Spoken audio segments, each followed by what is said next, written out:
So in solving the previous series, you should also take up a sample question and try to solve it. So first you should do the problem using the techniques you already know, and then take up the series solution problem. So for example, try doing this sample question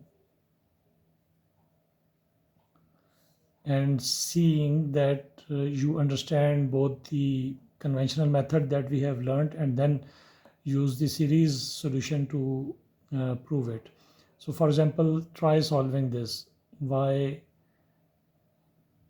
double dash minus y equal to 0. First solve it using the techniques we already know, and then use the series solution method and try to prove that the solution for this is a naught. In the series solution obviously would be cosh of x plus a1 shine. It's written as cosh, it's pronounced as shine of x, where this cosh of x is defined as ex plus e minus x over 2, and shine of x is defined as ex minus e minus x over 2. So try doing this problem for the previous lecture and verifying whether you have understood the method or you can repeat the steps or not. So today in this lecture we are going to solve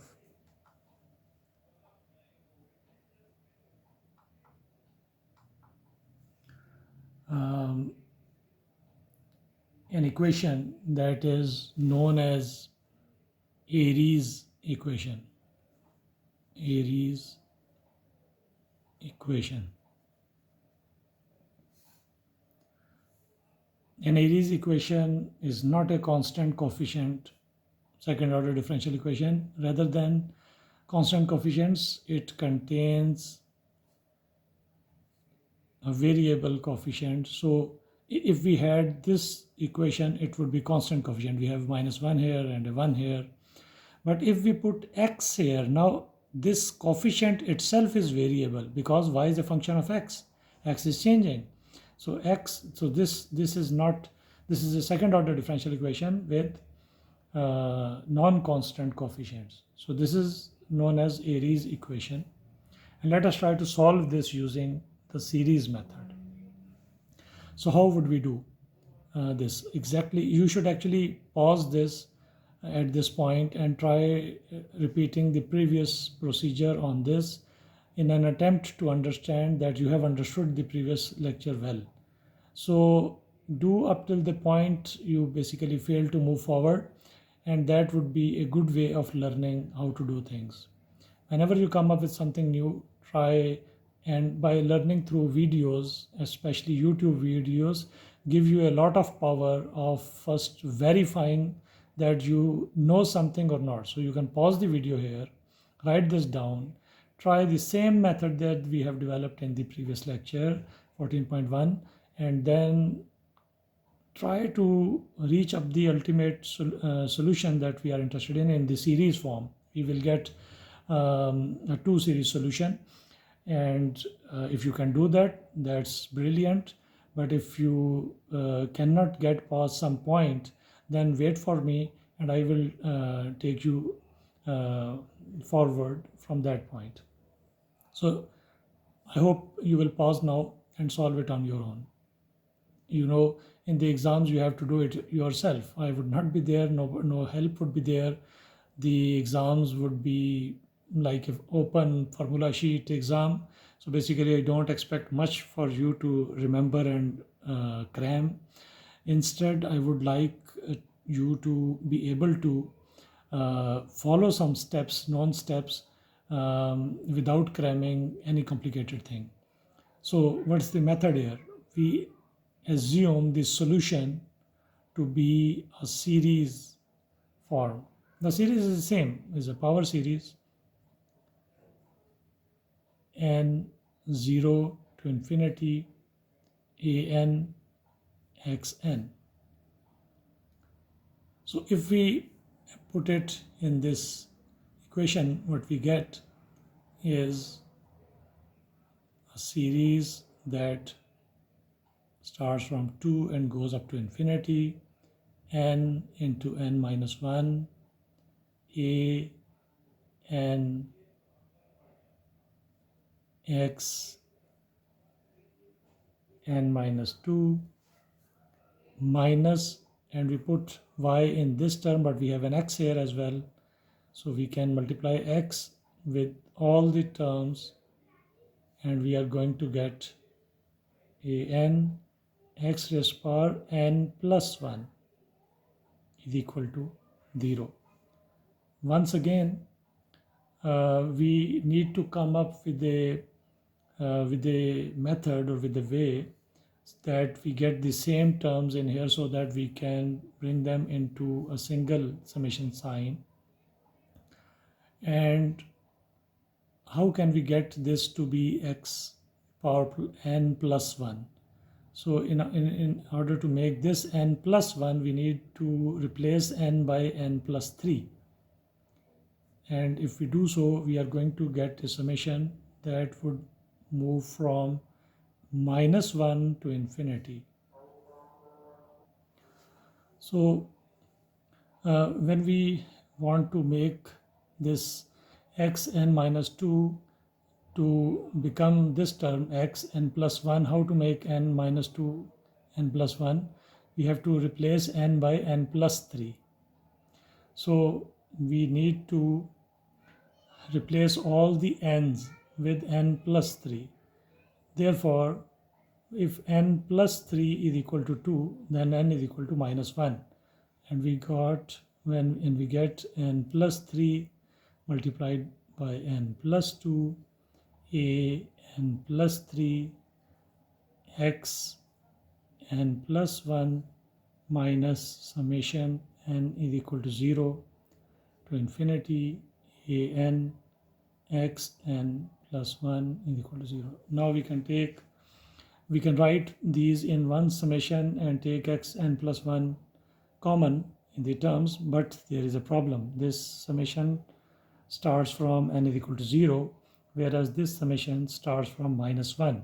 So if we expand this, for example, we are going to get the first term by putting n is equal to minus 1, and then the second term by putting n is equal to 0, and so on. So what we do is we expand this, we isolate that n is equal to 0 term, and then write this as an summation that is from 0 to infinity. So what will be that term where n is minus 1? So minus 1 plus a is 2, minus 1 plus 1 is 1, so we get 2 into 1, a 2 x 0. So that constant term is 2a 2, and then we can write this summation from 0 to infinity and combine these two. So in a single summation from 0 to infinity, what do we get? N plus 3 multiplied by n plus 2, a n plus 3 minus a n x n plus 1 is equal to 0.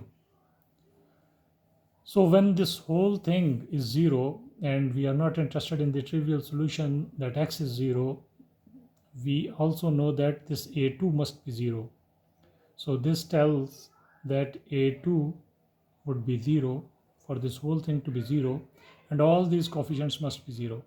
So one thing is a2 is 0, and then we are going to get a recursive relationship from here.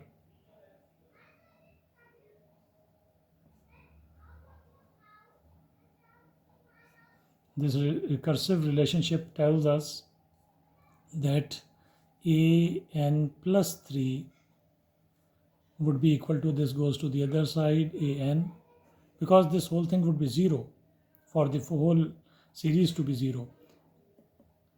And if we put this equal to 0, we get an plus 3. This goes to the other side, an, and we get n plus 3, n plus 2.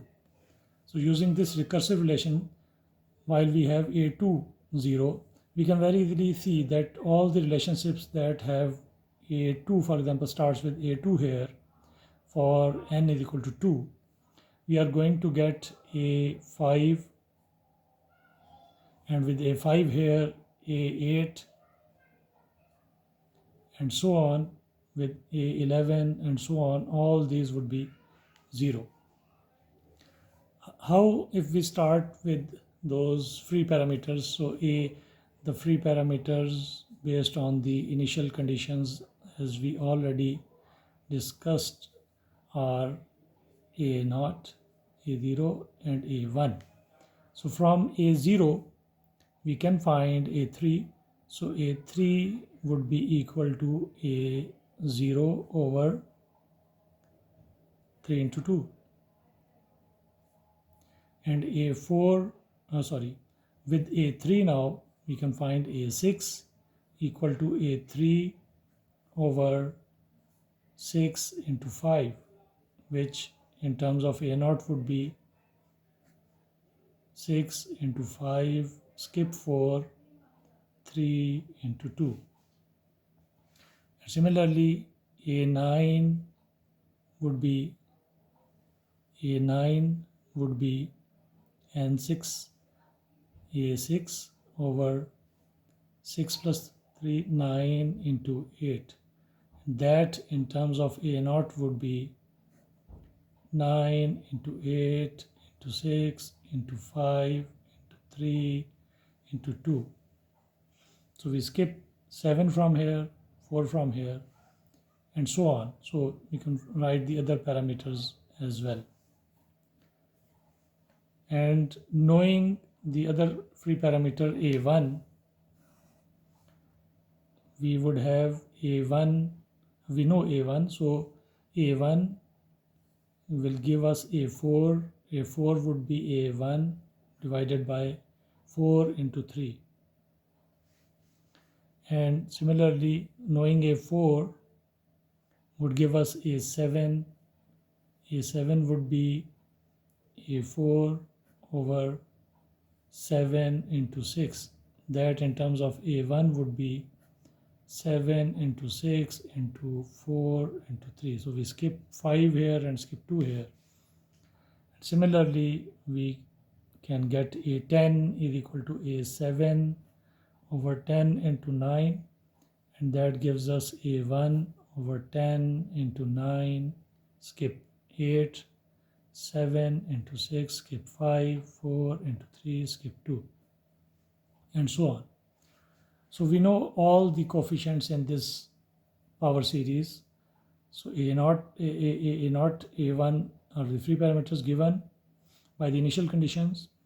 a2 is 0, a3 is this, a4, a5 is 0, a6, a7, a8 is 0, and so on. So ultimately, what do we get? This solution is two power series, one dependent on this a0. If we take this term constant from all the expressions, then with a0 we have x power 0, so that is 1. And then we have this a3 term. With a3 we are going to have x cube, so x cube over 3 into 2 plus x6 over 6 into 5 into 3 into 2 plus, and so on.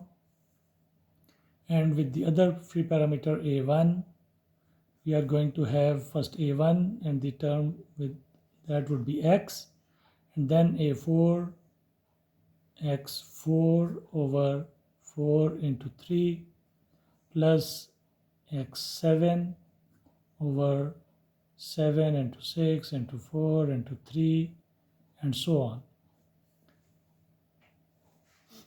So that is it. It is not important to simplify or get all the simplification always in all the cases. This is it. This is the answer. So this is the solution that we were seeking for the Aries equation.